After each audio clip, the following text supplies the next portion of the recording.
I'll admit it. I did actually stab her mom. I will admit it. Did you hate your mother at that point? I didn't hate her. You wanted her dead.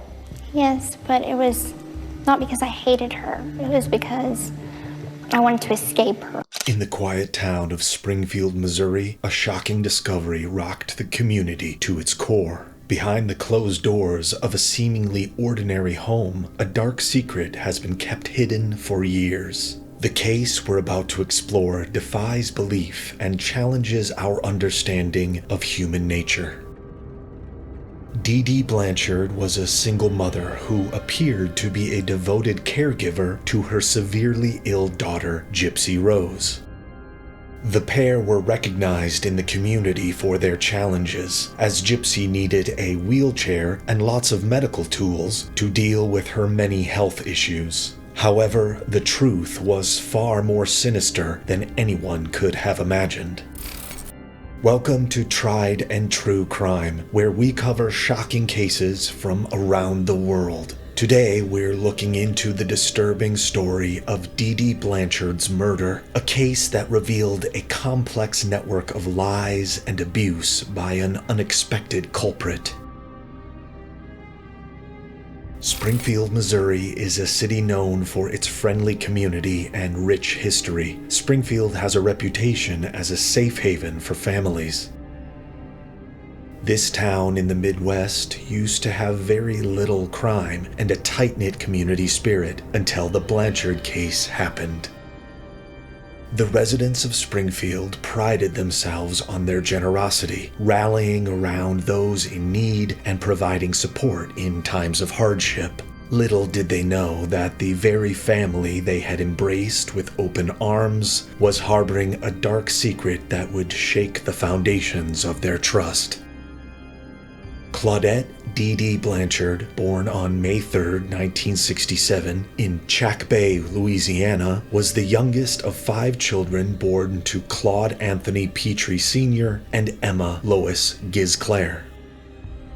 From an early age, Dee Dee's family noticed some concerning behaviors, recalling instances where their mother would keep Dee Dee inside and claim she had a heart murmur.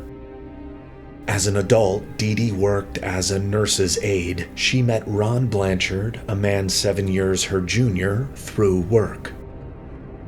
They married in 1990 and had their daughter, Gypsy Rose, the following year. However, their marriage was short-lived, with Rod leaving shortly after Gypsy's birth, citing that he had gotten married for the wrong reasons. When Gypsy was just 3 months old, Dee Dee became convinced that Gypsy had sleep apnea and started taking her to the hospital. As Gypsy got older, the list of supposed illnesses grew, including leukemia, muscular dystrophy, seizures, asthma, and other conditions that needed a wheelchair, feeding tube, and many medical treatments. Despite the severity of these claimed illnesses, Dee Dee presented herself as a charming and devoted mother, earning the admiration and sympathy of those around her. She shared stories of Gypsy's illnesses with neighbors and doctors, gaining a lot of support from the community. But on June 14, 2015, everything would change. A horrifying discovery was made at the Blanchard residence. When friends and neighbors saw Dee Dee's car parked in the driveway but got no answer from inside the house, they called the authorities. What they discovered inside would stun even the most experienced investigators. Dee Dee Blanchard's lifeless body lay on the bed, brutally stabbed multiple times. Her daughter, Gypsy Rose, the very person she had dedicated her life to caring for, was nowhere to be found. The scene was eerily undisturbed, with Gypsy's wheelchairs and medical equipment still present, adding to the mystery of her disappearance. As the investigation unfolded, a startling revelation came to light. Gypsy Rose Blanchard, the presumed helpless victim, was not only alive, but a prime suspect in her mother's murder. Authorities quickly realized that the facade of illness and disability that Dee Dee had portrayed for years was nothing but an elaborate lie. In a shocking twist, it was revealed that Gypsy could walk, eat solid foods, and had no traces of the medical conditions her mother had claimed. The investigation also uncovered a disturbing pattern of abuse, with Dee Dee subjecting her daughter to unnecessary medical procedures, shaving her head to mimic a cancer patient, and even removing her salivary glands, all in pursuit of her own twisted agenda. As the investigation into Dee Dee Blanchard's murder gained momentum, a crucial lead emerged from an unlikely source: Gypsy's online friend, Aaliyah Woodmansee. Woodmansee had become concerned about Gypsy's well-being and had kept printouts of their conversations, which revealed a dark plot involving a man named Nicholas Godejohn. The printouts revealed that Gypsy had been communicating with Godejohn, a 23-year-old man from Big Bend, Wisconsin, whom she had met on a Christian dating site. Their online exchanges hinted at a twisted relationship with elements of BDSM and discussions about running away together. Woodmansee, thinking Gypsy was younger, tried to stop her from dating Godejohn. She was worried he might be taking advantage of her friend's vulnerable situation. But Gypsy and Godejohn's talks took a darker twist, with them discussing hurting Dee Dee as a means of Gypsy to break free from her mother's control. Woodmansee's decision to share these printouts with authorities proved to be a critical turning point in the investigation. Tracing the IP address from which Dee Dee's Facebook account had been accessed, authorities zeroed in on Godejohn's location in Big Bend, Wisconsin. That's where Gypsy and Godejohn were caught, both admitting to their parts in Dee Dee's murder and sharing disturbing details about the twisted plan they had made. This plan that had been brewing for months finally came to a horrifying end on that fateful night in June 2015.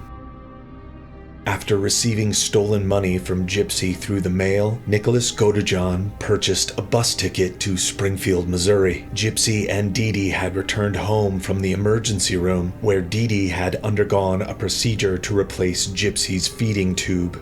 But little did she know, a sinister presence was lurking nearby. Once Dee Dee had fallen asleep, Gypsy let Godejohn into the house, allegedly providing him with the tools necessary for the murder: duct tape, gloves, and a knife. Gypsy then went to the bathroom, covering her ears to block out the screams she knew would soon fill the night. Godejohn went to Dee Dee, who was unaware, and stabbed her in the back 17 times, ending her life as she slept. The aftermath of the brutal murder was equally disturbing.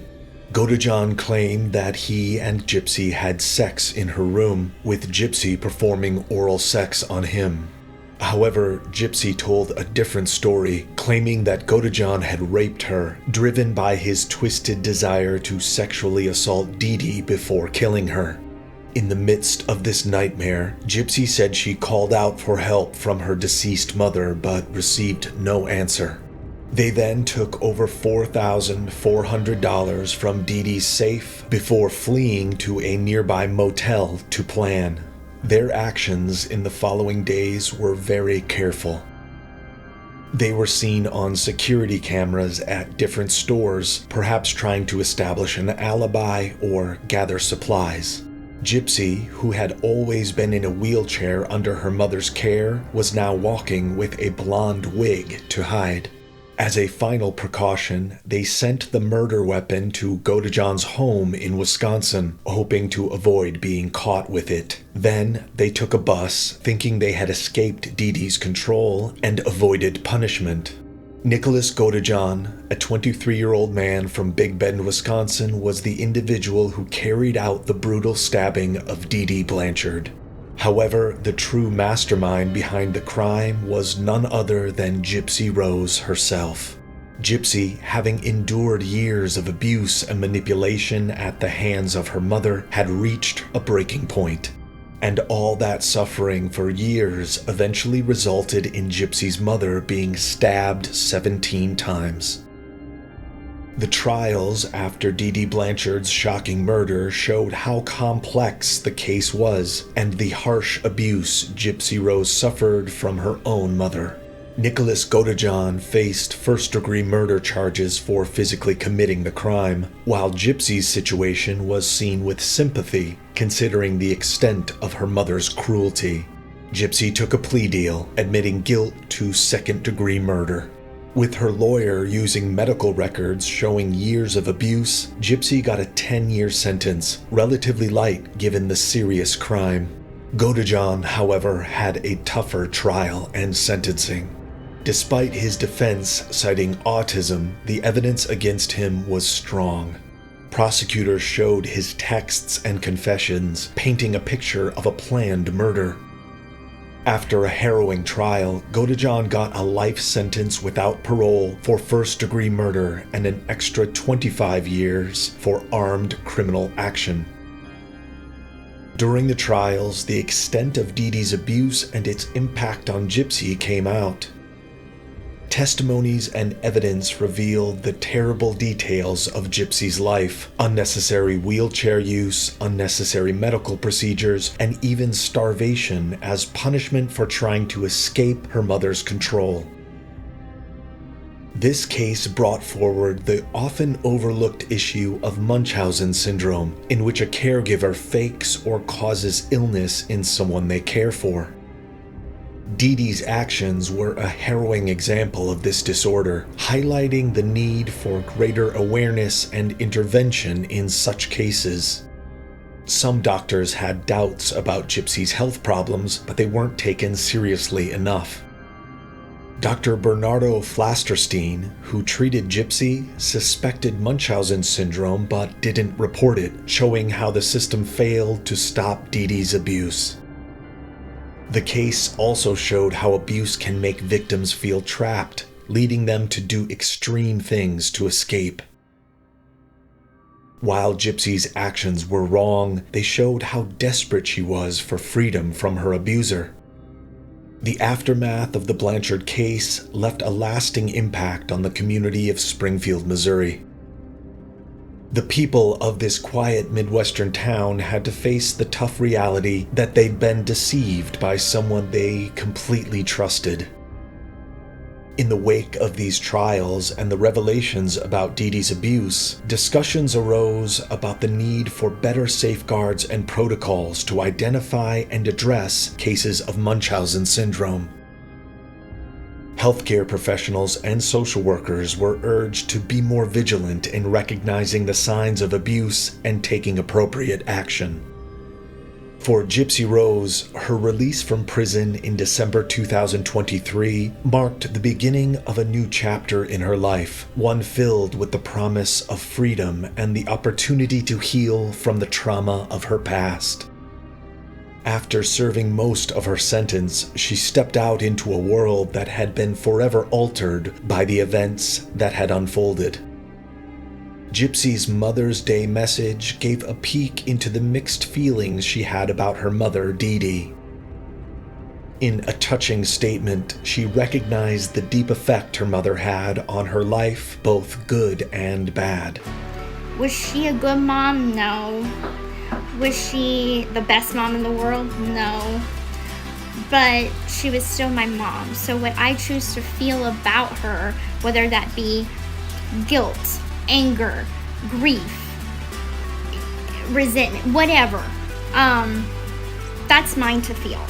No one can take away my own feelings about my own mother. In these strong words, Gypsy took control of her feelings, stating her right to deal with the trauma and sadness in her own way. Her story serves as a stark reminder of the resilience of the human spirit and the possibility of redemption even in the face of unimaginable adversity. As the world watched Gypsy Rose take her first steps into a new life, the Blanchard case remained a haunting testament to the depths of human cruelty and the strength required to overcome it. What are your thoughts on this disturbing case of Gypsy's path to healing? How can we, as a society, better protect the vulnerable and ensure that cries for help are not left unheeded? Share your perspectives in the comments below. And don't forget to subscribe for more compelling true crime stories.